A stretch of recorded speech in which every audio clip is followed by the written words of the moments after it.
On voulait revenir un peu sur notre article récent, celui sur la nouvelle trilogie de l'éditeur japonais Oink Games. Ah oui, On a une vraie faiblesse pour leur petite boîte, le design est toujours impeccable. carrément. Et la question qu'on se posait dans l'article, c'était pas juste est-ce que c'est bien, mais plutôt Plutôt, quelle émotion ça cherche à créer? Quel type d'interaction sociale? c'est ça. Et c'est là que c'est intéressant parce que les trois jeux, donc Wriggle Roulette, Tropicaos et Petiket, sont trois réponses radicalement différentes. On n'est pas du tout sur la même expérience. Pas du tout. Allez, on commence par le plus tactile, le plus viscéral peut-être, Wriggle Roulette. La collaboration avec Bruno Faiduti, le roi du chaos, On s'attend à quelque chose du coup. Le principe est simple. On met la main dans un sac et on doit piocher des anguilles. et surtout éviter les serpents. Le piège, c'est que au toucher, C'est identique. c'est absolument identique. C'est du bluff purement sensoriel. Et ce qui est fascinant mais qu'on soulignait, c'est que le jeu punit pas le plus malchanceux. Non, il punit le plus gourmand. Exactement. C'est ce qu'on avait appelé l'injustice comme moteur de jeu. Tu vois, la frustration se transforme tout de suite en éclat de rire général. Mais est-ce que ça s'essouffle pas un peu vite? Justement ce côté où tu perds et c'est pas vraiment de ta faute. C'est là toute l'astuce. En fait, c'est pas un jeu de stratégie. C'est un générateur d'anecdotes. Ah oui, d'accord. Le but, c'est pas de gagner. C'est de souvenir du moment où ton voisin a tout perdu d'un coup. C'est une machine à Schadenfreude, quoi. Ce plaisir coupable de voir les autres échouer. Voilà.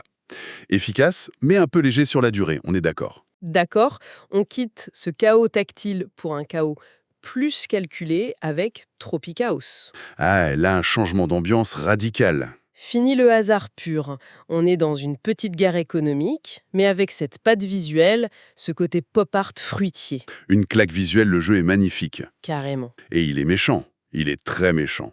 La mécanique clé, c'est cette règle de vente pair-impair. Explique un peu. Si tu as un nombre impair de fruits, tu es obligé de tout vendre. Si c'est un nombre pair, tu peux choisir de n'en vendre que la moitié. Et ça change tout. Ça crée une gymnastique mentale constante. Une tension incroyable, c'est ce qui fait tout le sel du jeu. Mais on avait noté aussi dans l'article que le hasard restait très très punitif. Une mauvaise pioche peut vraiment ruiner ta stratégie. C'est son double tranchant, oui. Tu maîtrises jamais vraiment le jeu. En fait, tu surfes sur le chaos. C'est ce qui le rend excitant, mais parfois un peu Un peu rageant. rageant, voilà, surtout à 5 joueurs. Et on termine avec la pépite, celui qui m'a le plus dérouté au début, je dois dire, Petiket. Ah, Petiket. Le concept, c'est de deviner une carte manquante dans une série, mais la logique est totalement subjective. C'est basé sur le concept japonais de Kuki Oyomu. Lire l'air. C'est ça. Et au fond, c'est pas un jeu de logique, c'est un jeu d'empathie. La mécanique est brillante, tu marques des points uniquement si tu choisis la même carte que quelqu'un d'autre. Donc il ne s'agit pas d'avoir raison tout seul dans son coin. Non, il faut avoir raison ensemble. C'est un concours de conformisme, c'est comme ça qu'on l'avait décrit. Tu dois te mettre dans la tête des autres. Absolument. Et c'est là que ça devient bluffant. Un simple jeu de reconnaissance de motifs se transforme en expérience humaine, un vrai révélateur social. On voit tout de suite qui est sur la même longueur d'onde. Exactement. Le plus subtil et le plus intelligent des trois, sans aucun doute. Du coup, si on résume, notre podium est assez clair, non? Très clair. L'or pour Petiket et son intelligence sociale, L'argent pour Tropicaos et sa tension méchante, mais... audacieuse, Et le bronze pour la franche rigolade, pour la curiosité qui est Wriggle Roulette. et ça nous ramène à notre question du début en fait. Tout à fait. Ça confirme bien la ligne de Oink Games, en fait.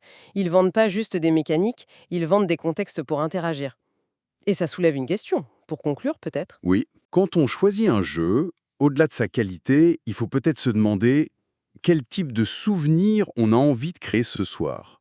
L'éclat de rire cruel, la satisfaction d'un calcul risqué ou la joie plus silencieuse d'une connexion mentale partagée.